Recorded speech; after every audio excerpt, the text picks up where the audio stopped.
আমাদের প্রজাতন্ত্রের দুইটা আলাদা প্রদেশ হতে হবে। মুজিব সিনেমায় অভিনয় করে আলোচনায় আসা অভিনেতা আরিফিন শুভকে সংরক্ষিত কোটায় বরাদ্দ দেওয়া রাজুকের প্লটটি বাতিলের সিদ্ধান্ত নিয়েছে অন্তর্বর্তীকালীন সরকার।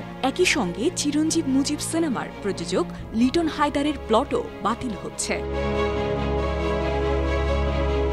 সাবেক প্রধানমন্ত্রী শেখ হাসিনার শাসনামলে মাত্র ১ টাকার বিনিময়ে মুজিব একটি জাতির রূপকার চলচ্চিত্রে অভিনয় করেছিলেন আরিফিন শুভ, যার প্রতিদান স্বরূপ সংরক্ষিত কোটায় রাজুকের পূর্বাঞ্চল নতুন শহর প্রকল্প থেকে ১০ কাঠার একটি প্লট বরাদ্দ পান অভিনেতা। গেল বছরের ২৭ নভেম্বর রাজুকের বোর্ড সভায় এ বিষয়ে সিদ্ধান্ত নেওয়া হয়েছিল। এরপর ওই প্লটের বিপরীতে শুভ সরকার নির্ধারিত টাকা জমা দিয়ে চুক্তিপত্র গ্রহণ করলেও সময় স্বল্পতার জন্য এই প্লটের রেজিস্ট্রেশন বা নিবন্ধন করে নিতে পারেননি।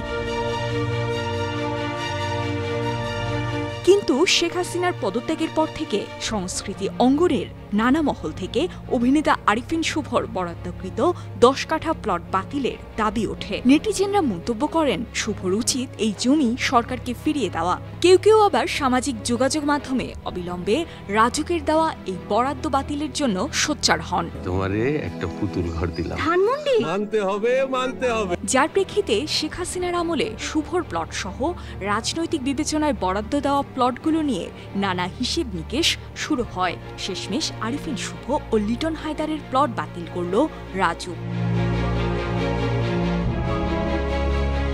আরিফিন শুভর প্লট বাতিলের বিষয়টি নিশ্চিত করে রাজুকের চেয়ারম্যান মেজর জেনারেল অবসরপ্রাপ্ত মোহাম্মদ সিদ্দিকুর রহমান সরকার গণমাধ্যমকে জানান, মন্ত্রণালয়ের নির্দেশে তালিকা প্রণয়নের কাজ শুরু হয়েছে। তবে কি পরিমাণ প্লট বাতিল হবে তা এখনই বলা যাচ্ছে না।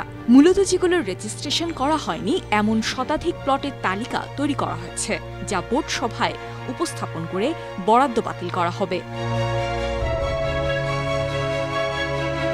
এদিকে প্লট বাতিলের সিদ্ধান্তের বিষয়ে আরিফিন শুভর প্রতিক্রিয়া জানতে যোগাযোগের চেষ্টা করা হলে ফোন রিসিভ করেননি তিনি। শুরু থেকেই এই বিতর্কে নীরব আছেন এই অভিনেতা।